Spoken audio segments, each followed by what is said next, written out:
Selamat malam Bu Pauline dan teman-teman.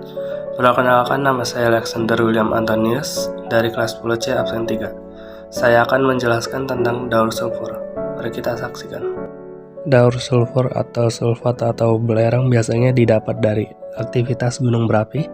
Letusan gunung berapi akan menuju ke atmosfer. Selain dari aktivitas gunung berapi, sulfur dihasilkan dari aktivitas industri atau pabrik, dari aktivitas manusia, dan sisa-sisa pembakaran kendaraan atau asap-asap kendaraan yang akan menuju ke atmosfer.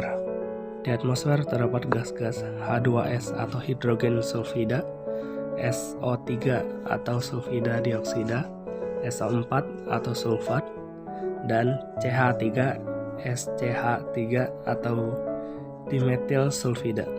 Gas-gas tersebut akan bercampur dengan air atau awan yang membentuk terjadinya hujan asam.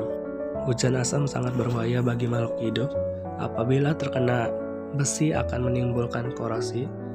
Apabila mengenai tumbuhan, maka tumbuhan akan berwarna kekuningan daunnya. Air hujan asam ini akan diserap oleh tanah dan diserap oleh akar. Dan tumbuhan memperoleh sulfur yang penting untuk pembentukan protein. Tumbuhan akan dimakan herbivora dan herbivora akan dimakan oleh karnivora dan seterusnya. Sulfur ini akan ditransfer energinya melalui proses rantai makanan.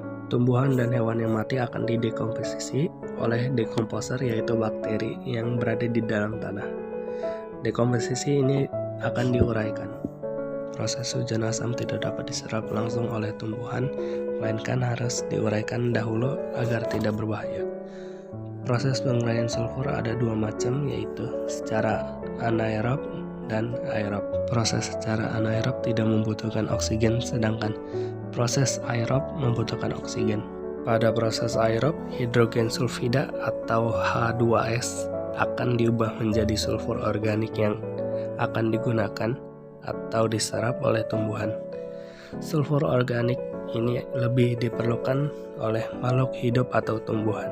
Hidrogen sulfida akan diubah menjadi SO4 dan akan mengalami oksidasi.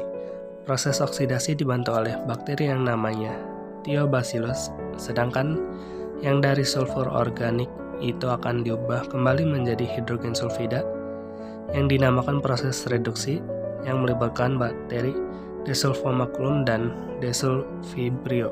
Sulfur organik masuk ke tumbuhan, dan jika tumbuhan mati, hewan mati akan terpendam dalam tanah yang membentuk fosil yang digunakan untuk bahan bakar aktivitas industri. Demikian proses terbentuknya daur sulfur. Terima kasih.